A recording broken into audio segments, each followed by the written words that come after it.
Hello. Hello. Hi. Hello, Daria. How are you?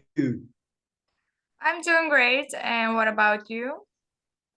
Well, I'm not doing so good for obvious reasons, but I'm alive. That's a good thing. Can you hear me? Yes, I can hear you. Okay. So I've been very upset. It's traumatizing to witness what is happening in Gaza. It's a terrible, terrible event. It's probably the worst event of my life. I'm 56 years old and I've lived through some horrible experiences, but this one has to be the worst of all of my time on earth. Mm. But I'm alive and I want to fight. I want to change the world. That's a great position and attitude for this situation. Um, Okay, so what is the history of the um, Palestine-Israel conflict? Okay, so many people would think that October the 7th was the beginning of this particular episode, right? But this is only the latest episode in a long history of events in uh, uh, which can be characterized by almost a century-old process. It's a process that goes not just to October 7, but goes way back to 1948. And in fact, probably even before then. But 1948 is the critical year, right? Because what happened? So remember, 1948 is 3 years after World War II, right? In World War II, what did we see happen? We saw Nazi Germany invade all of Europe from the Atlantic all the way up to Moscow in the Soviet Union, right?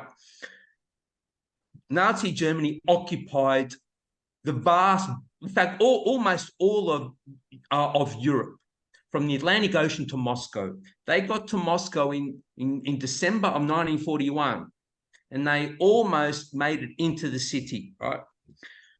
And what was the reason for that plan? The reason was not just the eradication of the Soviet Union, but the eradication of the Jewish population of Europe, right?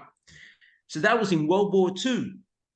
And the Soviet Union and Poland were the countries that suffered the greatest as a result of World War II. Soviet Union lost 26 million people, many of them who were Jewish, not all of them, of course, but one of the reasons why Hitler invaded the Soviet Union was because there was a major Jewish population there, and the Jewish population was uh, had been a target for destruction by Nazism, right? So with the defeat of Germany, and who defeated Germany? It was the Soviet Union. They defeated Germany in World War II, right? But in the wake of the defeat of Germany, there was a rekindling of the Zionist movement, right? And what is Zionism? So Zionism is a political ideology which says that there should be an exclusive Jewish state. In other words, a country consisting only of Jewish people, right? And, and to many people, including myself, they find this idea completely racist, uh, completely superior and obnoxious, right? So what happened? In the wake of the Holocaust, the Zionist movement kind of used the Holocaust as an excuse for putting into effect their plans of creating a Jewish-only state in the Middle East. But by doing so, what did that actually mean in practice? It meant expelling the indigenous population of Palestine. It means removing the people who had been living there for centuries from their homes, expelling them violently, removing them from their homes, destroying their homes, denying them human rights, right? And creating a country that was exclusive to Jewish people. Now, we don't blame Jews for this. We have to be careful, right? We have to make a very important distinction between Judaism and Zionism. Zionism uses the Jewish faith as a way of creating a Jewish-only state. But so Zionism is distinct from Judaism, but it takes advantage of their persecution over centuries, and especially in the 20th century, right? Especially in the 20th century, takes advantage of this and creates a new horror on another community of people, a new Holocaust, as what we're seeing today in Gaza. And so the history here is one of colonialism. It's a history of racism. It's a history of apartheid. And it's a history of genocide, which is what we are seeing today in Gaza. So it didn't start with the Hamas attack on Israel on October 7th. It started way back with the Zionist expulsion of Palestinian people in 1948. And in fact, that program, that perspective has its genesis, its beginning in the Nazi genocide against the Jewish people of Europe. In other words, what's actually happening here, Daria, what's happening is that if we take the capitalist system, which dominates the world, right? Capitalism takes one catastrophe, one horror, and uses it to justify another one. I say that again. Capitalism takes one horror, one catastrophe, one great crime, and uses it to justify another one. And unfortunately, that's where we are today. That's part of the history. Does that help answer your question? Yeah, sure. Thank you. Who's to blame in these hostilities in Palestine? Okay, so, all right. This is a good question, right? The first thing is Hamas is not to blame. That's the first thing. Hamas is not to blame. Hamas is a product of decades of Israeli oppression. Israeli oppression began before Hamas's existence, right? So that has to be clear. Hamas was created in 1988 as a response to decades of Israeli oppression, right? So Israeli oppression is a major factor, but ultimately, right, it's not, you have to understand that Israel only exists because of the support of American imperialism, right? How is that support provided? Well, one, it's political, right? Because America recognizes Israel as its main ally in the Middle East, right? But also financial.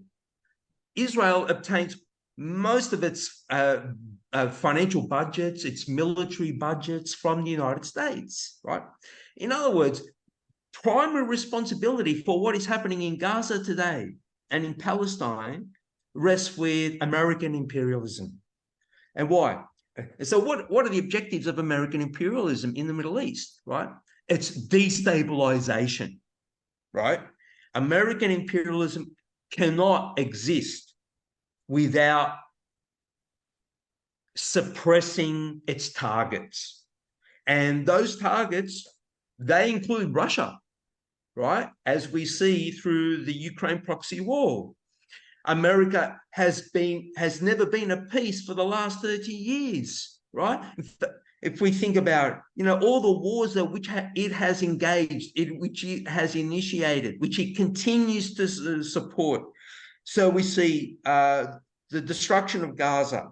We see the use of Ukraine as a proxy against Russia and the destruction of the Ukraine.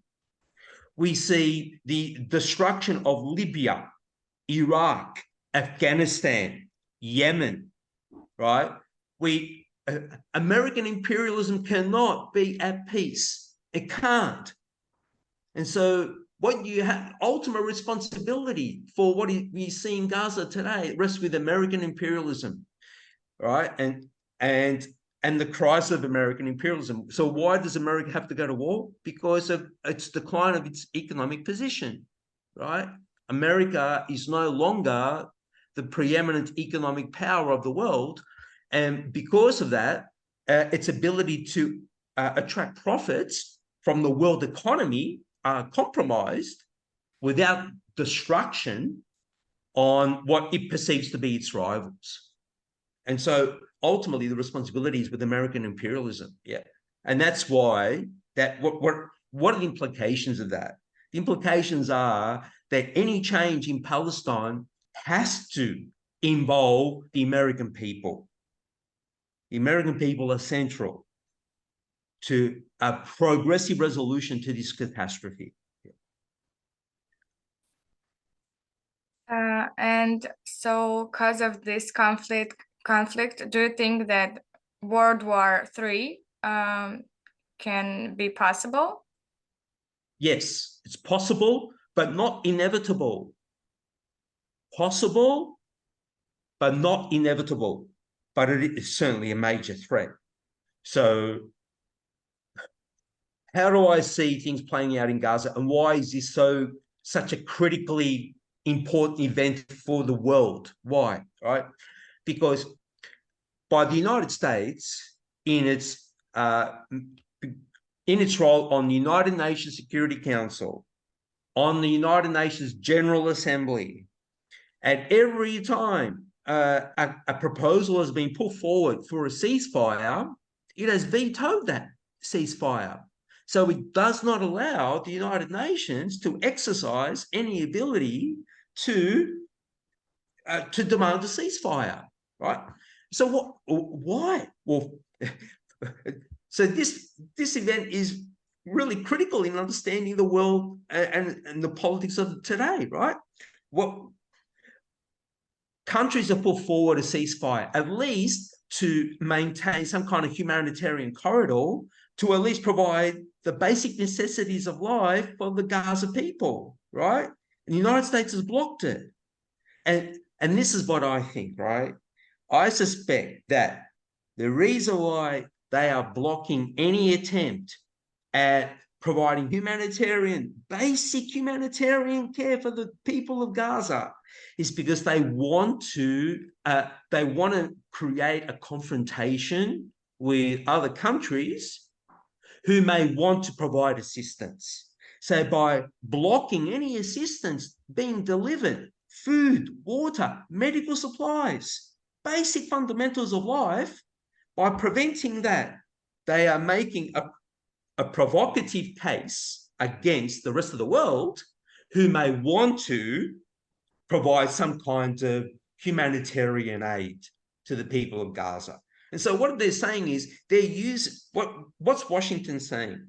They're saying if anyone really wants to provide support to the Palestinian people, well, they're going to have to contend with the American military. And that can mean complete destruction for their country. I mean, yeah, that's what it means, right? If you are going to challenge the American foreign policy, if you are going to do that, you will earn the target of and the hatred of American capitalism, right? So that's what they're saying. And so now, so what are the implications of this? The implications are that if any country wants to do anything to push back against this catastrophe that is being imposed upon the Gaza people, well, then that can be the trigger for like a world war. And that's what America wants. It does. Never forget, Daria, don't forget that ultimate goal targets of American imperialism is Russia and China. Don't forget that. That's who America's, but ultimately China, because China is a major global economic power today. But at the same time, I have to say, it's not inevitable, right? It's not. Just because I've outlined those dangers does not mean that can actually occur. But what would have to happen for that for that possibility to be made impossible? Well, so it must impinge upon the American working class. The American people are central to this, right? The American people. Why?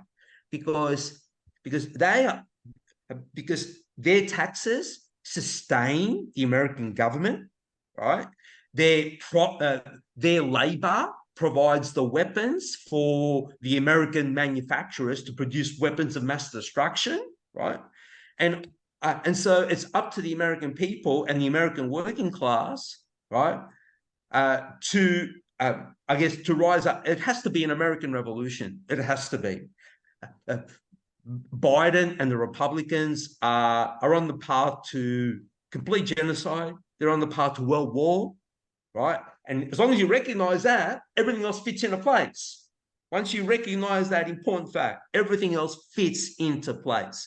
And so when you understand that American imperialism is on the warpath and is about to subject the world to a catastrophic world war, if you recognize that, everything else fits into place. And so therefore, the logical conclusion of that is there has to be an American revolution, an American socialist revolution. And is that a possibility? Yes, it is. Why? Because there's a party in America that is fighting for that. There is a political perspective. There's a political ideology which is fighting for that and making it explicit for the American working class. And that party is the Socialist Equality Party. It's the WSW, publisher of the WSWS.org. Publisher of the WSWS.org. Yeah. Does that answer your question? Yeah, sure. Thank you. So in your views, in how you think this conflict can be solved? Well, as I just outlined, I'll say it again, there's two roads. There's the road of world nuclear war and destruction of civilization, or there's the road of world socialist revolution. And take your pick. Take your pick, Daria, pick. But unfortunately, it's not for me to pick, So, thank you for participating in interview. You're welcome. It was helpful and interesting to hear your opinion. Thank you. All right, Daria, you take care of yourself. Take care. Bye. Bye.